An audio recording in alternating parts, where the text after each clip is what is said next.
Bismillahirrahmanirrahim. Dear students, I hope so that you are all fine at home और अपनी study पर आप लोग फोकस कर रहे होंगे। आज हम जो चैप्टर और सब्जेक्ट सबसे पहले जो डिस्कस करने जा रहे हैं वो है बायोलॉजी। मैं आपको बायोलॉजी टीच करूँगा और उसमें जो चैप्टर नंबर 1 है that is introduction to biology. Biology है क्या?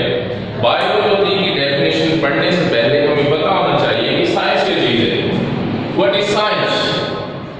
Science is a knowledge that we get through observation and experimentation. Observation और experimentation से जो हमें knowledge मिलता है, उस knowledge को हासिल करने के बाद हम logical conclusions derive करते हैं। इस knowledge को हम क्या नाम देते हैं? Science. आज से हजारों साल पहले साइंस का जो नॉलेज था, इल्म था, बहुत महदूद था, जिसकी वजह से एक ही साइंसदान मुख्तलिफ फील्ड्स में एक्सपर्टाइज हासिल कर लेता था। लेकिन वक्त के साथ साथ जैसे ही साइंस ने जिद्दत इख्तियार की, थोड़ी सी एडवांसमेंट आई, तो साइंस का नॉलेज भी वसी होता चला गया।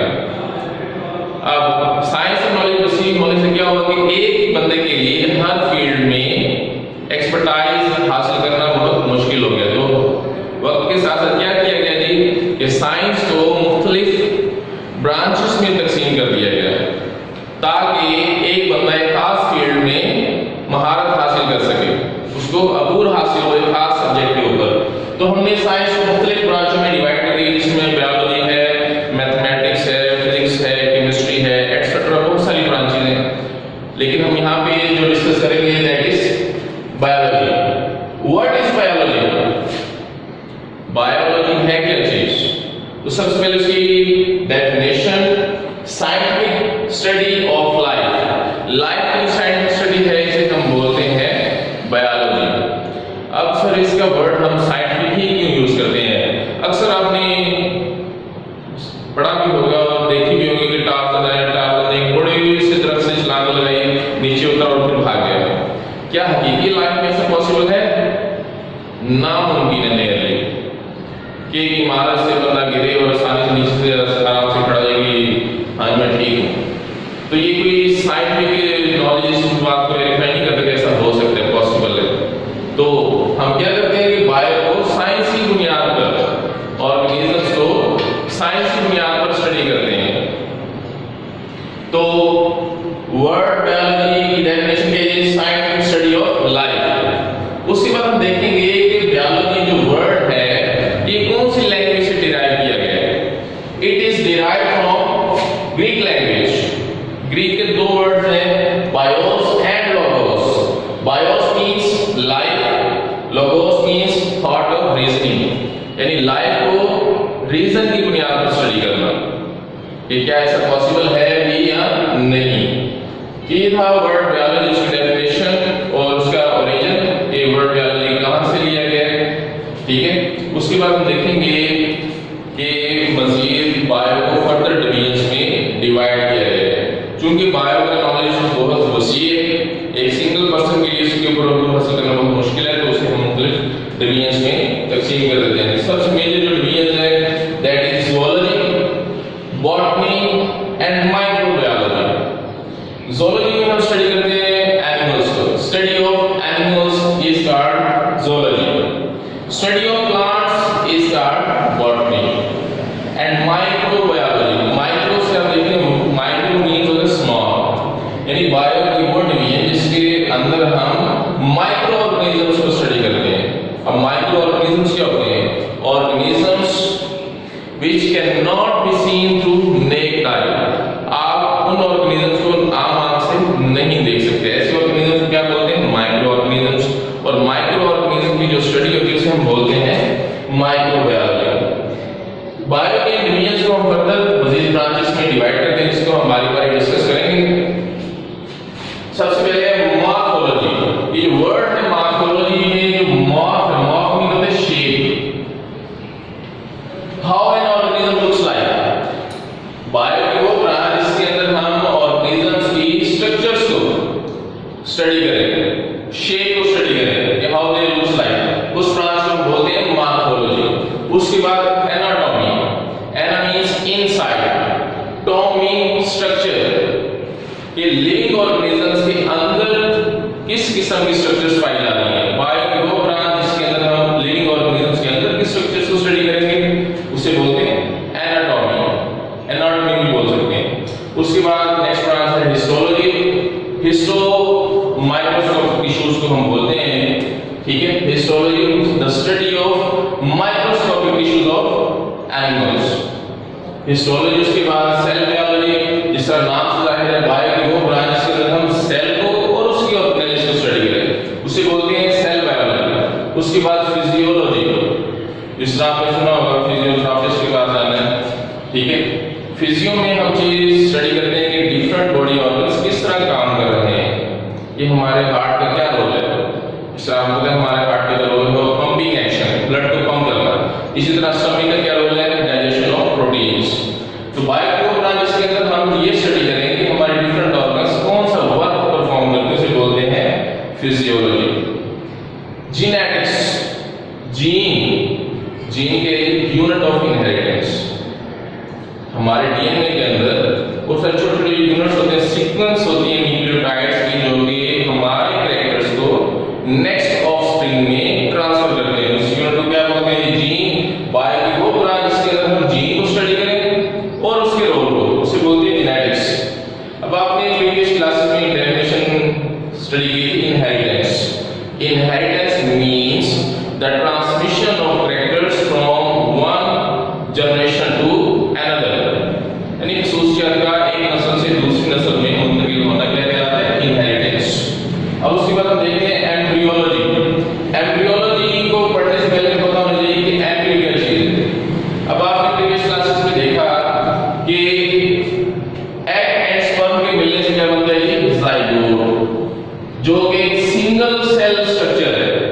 अगर इसी सिंगल सेल स्ट्रक्चर के अंदर बहुत सारी डिवीजन हो जाए तो होता क्या है, बॉल ऑफ सेल बन जाते हैं, सेल्स की एक बॉल बन जाती है। इस बॉल ऑफ सेल्स को बोलते हैं embryo. The structure which is formed by continuous division in zygote, zygote के अंदर डिवीजन से जो स्ट्रक्चर बनेगी उसे क्या बोलते हैं, एम्ब्रियो। और बायो की वो ब्रांच जिसके अंदर हम एम्ब्रियो स्टडी करेंगे उसे क्या बोलते हैं, एम्ब्रियोलॉजी। उसके बाद टैक्सोनॉमी, जो वर्ड टैक्सा है इसके अंदर हम देखते हैं ग्रुपिंग को। एक बायो की वो ब्रांच जिसके अंदर हम ऑर्गेनिजम्स को आइडेंटिफाई करते हैं, नेम करते हैं और उसके बाद क्लासिफाई कर देते हैं। बायो की ब्रांच को हम नाम देते हैं टैक्सोनॉमी। उसके बाद पैलियोंटोलॉजी। पैलियोंटोलॉजी को पढ़ने से पहले हमें एक डेफिनेशन पता होनी चाहिए फॉसिल्स की। कि फॉसिल्स क्या होते हैं, dead means of animals and plants which are at least 10,000 years old। Animals और प्लांट्स के डेड रिमेन कम से कम 10,000 साल पुराने उसे क्या बोलते हैं, फॉसिल्स। और बायो को ब्रांच के अंदर हम फॉसिल्स को स्टडी करने से बोलते हैं पैलियोंटोलॉजी। उसके बाद नेक्स्ट जो ब्रांच आती है वो है एनवायरमेंटल बायोलॉजी। एनवायरमेंटल बायोलॉजी में हम देखते हैं कि ऑर्गेनिजम्स का अपने माहौल के साथ जो इंटरेक्शन है उसे हम स्टडी करते हैं। नेक्स्ट है सोशल बायोलॉजी। जिस तरह आजकल के एनवायरमेंट के लोग बड़े कहते हैं सोशल हो गए, कम्युनिकेशन बहुत ज्यादा हो गई, तो लोगों की जो बाकी है ऑर्गेनिजम्स की जो बाकी रिलेशनशिप है उसे हम सोशल बायोलॉजी के अंदर स्टडी करते हैं। उसके बाद पैरासाइटोलॉजी। पैरासाइटोलॉजी वर्ड को अगर आप देखें तो इसमें पैरासाइट्स का जिक्र आ रहा है। पैरासाइट्स की डेफिनेशन आप प्रीवियस क्लासेस में स्टडी कर चुके हैं, फिर भी आपको यहाँ बताए रहते हैं। Parasites are the organisms which lives on another organism, take food and shelter but in return harm them, बदले में नुकसान देते हैं। ऐसे ऑर्गेनिजम्स को क्या बोलते हैं, पैरासाइट्स। बायो की वो ब्रांच जिसके अंदर हम पैरासाइट्स को स्टडी करेंगे उसे बोलते हैं पैरासाइटोलॉजी। उसके बाद biotechnology. Bio means life, technology knowledge, यानी कि बायो की वो ब्रांच जिसके अंदर हम लिविंग ऑर्गेनिजम्स को ह्यूमन बेनिफिट के लिए इस्तेमाल करें उस ब्रांच को बोलते हैं बायोटेक्नोलॉजी। उसके बाद इम्यूनोलॉजी। इम्यून सिस्टम के बारे में आपने सुना हुआ है जी, हमारे अंदर एक सिस्टम है जो हमें बीमारियों के खिलाफ, जरासीमों के खिलाफ लड़ने की कुव्वत मुहैया करता है। अगर बायो की वो ब्रांच के अंदर हम इम्यून सिस्टम को स्टडी करते हैं उसे बोलते हैं इम्यूनोलॉजी। उसके बाद एंटोमोलॉजी, वर्ड जो है एंटो, एंटो मींस इंसेक्ट्स, बायो ब्रांच जिसके अंदर हम इंसेक्ट्स को स्टडी करेंगे उसे बोलते हैं एंटोमोलॉजी। उसके बाद फार्माकोलॉजी, फार्मेसी के बारे में आप जानते ही हैं, ठीक है। Pharmacology is the branch of biology that deals in the study of drugs and there effects on human body. कि ड्रग्स जिस तरह अद्वियात हैं, अब ड्रग्स क्या है, यहाँ पे ड्रग्स वो सब्सटेंसेस हैं जो ह्यूमन बॉडी में एंटर होके नॉर्मल बॉडी फंक्शन को या एब्नॉर्मल बॉडी फंक्शन को चेंज कर दें, नॉर्मलाइज कर दें, ठीक है। उसको स्टडी करेंगे, बायोब्रांच जिसके अंदर हम ड्रग्स को स्टडी करेंगे और उसके इफेक्ट्स को बोलते हैं फार्माकोलॉजी। और लास्ट में है बायोकेमिस्ट्री। बायोकेमिस्ट्री के अंदर, बायोकेमिस्ट्री का दूसरा नाम मॉलिक्यूलर बायोलॉजी, जिसके अंदर हम स्टूडेंट्स, अब हम अगले टॉपिक की तरफ मूव करेंगे। इंतहाई आसान टॉपिक है, जिससे आप पहले भी पढ़ चुके हैं, आप इसे पढ़ेंगे तो आपको हमें तीसरी है तो हमें पहले भी टॉपिक आता है। आपकी क्लास 6-7 में डिस्कस किया था और पढ़ा था स्ट्रक्चर ऑफ एटम। एक एटम बुनियादी तौर पर किन पार्टिकल से बना होता है, वो आपने पढ़ा था electron, proton and neutron. Electron जो है न्यूक्लियस के गिर्द रिवॉल्व करते हैं, proton neutron in certain nucleus मौजूद होते हैं। ये तीन पार्टिकल्स मिलकर कौन से स्ट्रक्चर बनाते हैं, एटम। जब डिफरेंट एटम्स आपस में मिलते हैं तो क्या चीज बनती है जी, मॉलिक्यूल्स। मुख्तलिफ किस्म के मॉलिक्यूल्स मिलेंगे आपस में तो क्या चीज बनेगी, ऑर्गेनेल।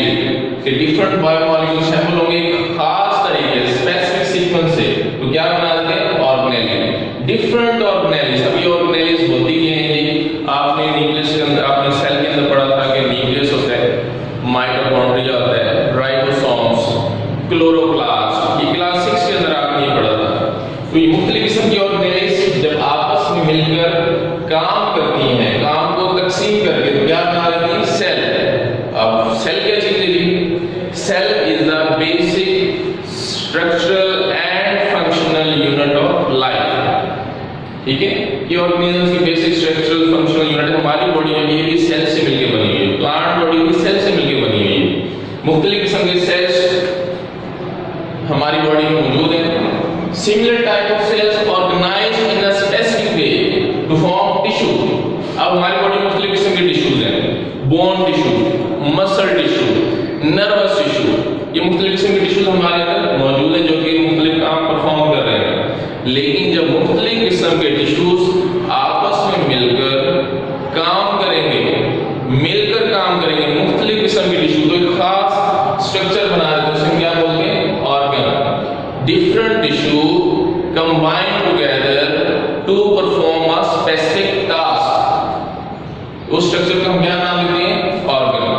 इसी तरह मुख्तलिफ किस्म के ऑर्गन्स जब मिलकर आपस में काम करेंगे तो इसे वो मिलकर क्या बना देते हैं, organ system.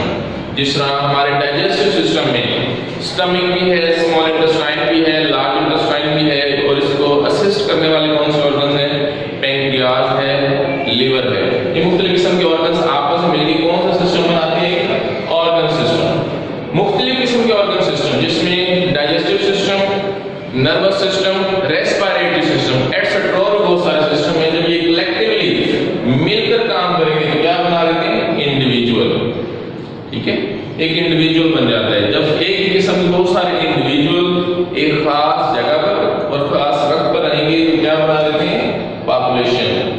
Organisms of the same kind living at the same place at the same time makes population। अब आपने देखा होगा कि फॉरेस्ट में मुख्तलिफ किस्म के ऑर्गेनिजम्स रहते हैं, तो सर फिर क्या बोलेंगे इसको, जब मुख्तलिफ किस्म की पॉपुलेशंस इकट्ठी रह रही हो एक खास जगह पर तो मिलके क्या बना देते हैं, कम्युनिटी। क्या बना देते हैं, कम्युनिटी। कम्युनिटी दो तरह की हो सकती है, complex community and simple community. अब सिंपल कम्युनिटी की एग्जांपल है फॉलन लॉग, ठीक है। अब फॉलन लॉग अगर आप देखें तो उसमें डिफरेंट किस्म की जो पॉपुलेशन होती है उनका साइज बहुत लिमिटेड होता है, आप उन ऑर्गेनिजम्स को काउंट कर सकते हैं। इसके बरक्स आप फॉरेस्ट में जाएं तो वहां पे आप नहीं काउंट कर सकते कितने शेर हैं, कितने टाइगर्स हैं, बहुत मुश्किल हो जाएगा। तो ऐसी कम्युनिटी जिसमें डिफरेंट पॉपुलेशन का साइज मालूम करना मुश्किल, उसे बोलते हैं कॉम्प्लेक्स कम्युनिटी। और जिसमें हम मुख्तलिफ पॉपुलेशन के साइज को एस्टिमेट कर सकें उसे बोलते हैं सिंपल कम्युनिटी।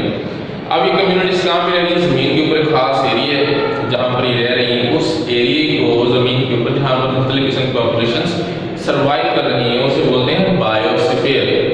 और बायोस्फीयर को ही zone of life on earth बोलते हैं, कि जहाँ पर लाइफ पॉसिबल हो। अगर आप इनको थोड़ा सा बैकवर्ड लेके चले बुक की तरफ, इलेक्ट्रॉन, प्रोटॉन एंड न्यूट्रॉन, ये हमारे कौन से टॉपिक में आएंगे? सब एटॉमिक एंड एटॉमिक लेवल, जो कि बुनियादी लेवल है, बेसिक लेवल है। अब आपको पता है मैटर क्या है? यानी substance which can occupy space and have weight. हर वो चीज जो वजन रखती है उस जगह पे, जिसे क्या बोलते हैं? मैटर। मैटर की चीजें मिलकर बनाए गए elements, elements atom. Word atom जो है, एटम आम होता है विदाउट, टॉम मीन कट, यानी ऐसे सब्सटेंस जिसे मजीद हम मत तोड़ सकें, उसे क्या बोलते हैं? एटम। ये जॉन डाल्टन की एटॉमिक थ्योरी से लिया गया है, उसने बताया था। स्ट्रक्चर ऑफ एटम आपको बता दिए गए कि न्यूक्लियस होता है, उसके गिर्द शेल्स होते हैं जिसके अंदर इलेक्ट्रॉन्स रिवॉल्व करते हैं। अब नेक्स्ट जो टॉपिक हमारा है बायो एलिमेंट्स। नेचर के अंदर नेचुरली कितने एलिमेंट्स पाए जा रहे हैं? 92, but out of these 16 elements are called bio elements. Why they are called so? उनकी स्ट्रेंथ क्यों बोलते हैं? क्योंकि सर ये जो 16 एलिमेंट्स हैं ये हमारा बॉडी मास बना रहे हैं। इन 16 में से भी जो 6 एलिमेंट्स हैं वो हमारा 99% बॉडी मास बनाते हैं। और वो 6 एलिमेंट्स कौन कौन से हैं? Oxygen, carbon, hydrogen, nitrogen, calcium and phosphorus. ये 6 एलिमेंट्स हमारा 99% बॉडी मास बनाते हैं। सब एटॉमिक लेवल के बाद नेक्स्ट लेवल आता है मॉलिक्यूलर लेवल। मॉलिक्यूल की जो डेफिनेशन है, smallest part of a compound that details the properties of that compound. अपने पेरेंट कंपाउंड की खसूसियत इसके अंदर कायम बताई रहेंगी। जिस तरह पानी समुद्र है, आप उसका एक यूनिट भी ले लें, उसके अंदर भी वही खसूसियत होंगी जो कि समुद्र के पानी के अंदर थी। अब मॉलिक्यूल्स दो तरह के होते हैं, माइक्रोमोलिक्यूल्स एंड मैक्रोमोलिक्यूल्स। माइक्रोमोलिक्यूल्स में कौन कौन से हैं? ग्लूकोज एंड वाटर, यानी कि ऐसे मॉलिक्यूल्स जिनका मॉलिक्यूलर वेट कम हो। और मैक्रोमोलिक्यूल्स कौन से होते हैं? लिपिड्स एंड प्रोटीन्स, यानी कि ऐसे मॉलिक्यूल्स जिनका मॉलिक्यूलर वेट बहुत ज्यादा हो। Molecular weight means sum of their atomic masses. उसके बाद नेक्स्ट लेवल आता है ऑर्गेनेल एंड सेल लेवल, जो मैं अभी यहाँ पर भी पढ़ा चुका हूँ। ये आपको थोड़ा समराइज करने के लिए, ऑर्गेनेली कब बनेगी? जब मुख्तलिफ किस्म के मॉलिक्यूल्स आपस में ऑर्गेनाइज होंगे तो ऑर्गेनेली। मुख्तलिफ किस्म की ऑर्गेनेली आपस में मिलकर क्या बनाएंगी? एक सेल बना देंगे। सिमिलर सेल्स मिलकर क्या बना देते हैं? टिश्यू। टिश्यू की मैंने आपको ह्यूमन बॉडी के अंदर एग्जांपल दिए, नर्वस टिश्यू होता है और बोन टिश्यू। मुख्तलिफ किस्म के tissues, different types of tissues organise together और क्या बनाएंगे? ऑर्गन। मुख्तलिफ किस्म के ऑर्गन्स आपस में मिलेंगे तो ऑर्गन सिस्टम लेवल। उसके बाद बहुत सारे ऑर्गन सिस्टम आपस में मिलेंगे तो क्या बना देते हैं? इंडिविजुअल, जो आप यहाँ पर भी स्टडी कर चुके हैं कि ऑर्गन सिस्टम से मिलकर क्या बनाते हैं? इंडिविजुअल। जब एक ही किस्म के सेम काइंड ऑफ ऑर्गेनिजम्स एक खास जगह पर रहेंगे तो क्या बनाएंगे? पॉपुलेशन। मुख्तलिफ किस्म की पॉपुलेशन इकट्ठी रहेंगी तो कम्युनिटी जमीन के ऊपर जिस जगह रहेंगी उसे क्या बोलते हैं? बायोस्फीयर। और एक खास एरिया, जमीन के ऊपर एक खास एरिया, माहौल का खास एरिया जहां पर एक ऑर्गेनिज्म रहता है उसे क्या बोलते हैं? हैबिटेट। और नीचे टर्म लिखी है स्पीशीज। स्पीशीज क्या होती है? ग्रुप ऑफ ऑर्गेनिजम्स हैं जो आपस में इंटरब्रीड कर सकें और न्यू ऑफस्प्रिंग प्रोड्यूस कर सकें। ऐसे ग्रुप ऑफ ऑर्गेनिजम्स को हम बोलते हैं स्पीशीज। बेटा हमने दो टॉपिक यहाँ पे स्टडी किए थे। सबसे पहले तो बायो की डेफिनेशन, उसकी डिवीजन और ब्रांचेस, और उसके बाद लेवल ऑफ ऑर्गेनाइजेशन। इनके बारे में कोई भी